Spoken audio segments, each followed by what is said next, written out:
A lot of people who access our services expect a sector of excellence, expect to be supported around their recovery, and it's their right to have the service that is providing that recovery pathway to be quite sound in the mahi and the work that they're delivering in our communities. So we picked the Let's Get Real framework up because it's all about community. It's all about leadership within the communities. It's all about working in partnership as the provider, the whānau, the hapu and the iwi, whatever community we're in. But more importantly, it gives that opportunity for the service user or our whai ora to be a part of the service and not just in the service. To make it happen, we actually trained our staff to know who they were first and foremost. What was their own attitude? How did they work with Māori communities? How did they work with tangata whai ora? How did they work with family whānau? How did they understand policy and the laws that we abide to in our sector? And how did we as the organisations make that happen?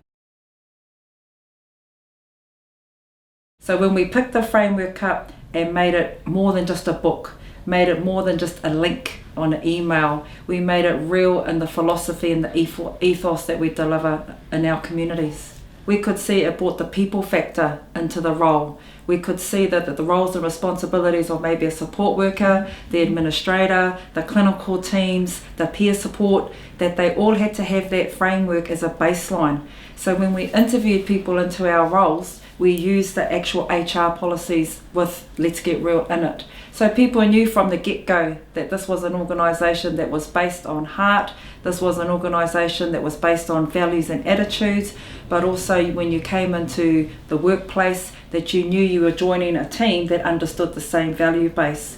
So when it's like that within an organisation, the services that we're delivering and the people that we serve, they pick that up as well.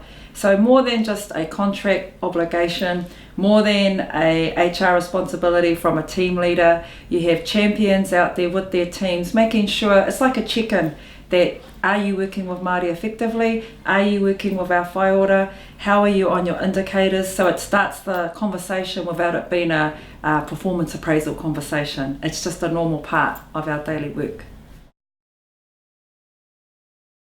Let's Get Real has enabled a workforce to kind of connect within the team environment, support each other, because the principles are not just for practice, they're for the infrastructure behind the practice. So as a team leader or a manager, even an executive, you know that your vision or your strategies or your strategic intent is well aligned because everyone is coming from the same baseline.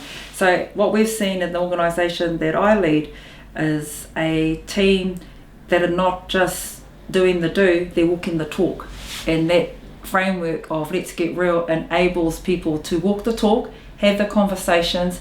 Any manager would agree when your workforce is connected into the integrity and the heart of the mission that you've put out to your communities, it'll thrive.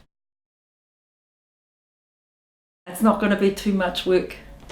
And that's what a lot of people think when they see frameworks. Is, oh God, it's going to be so much work. How are we going to do this? How are we going to get the time?